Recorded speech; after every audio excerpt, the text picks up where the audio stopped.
How to add custom location to Instagram story. Hey guys, in this video, we are going to show you how to add custom location to Instagram story. If you want to add a location to your Instagram story, here is how you can do it. First, open the Instagram app on your mobile phone. Make sure you are logged in to your account or sign up if you do not already have one. From the home screen, swipe to the right to open the story camera.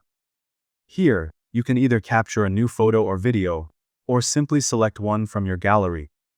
Once your photo or video is ready, you can also swipe across the screen to apply different filters if you like.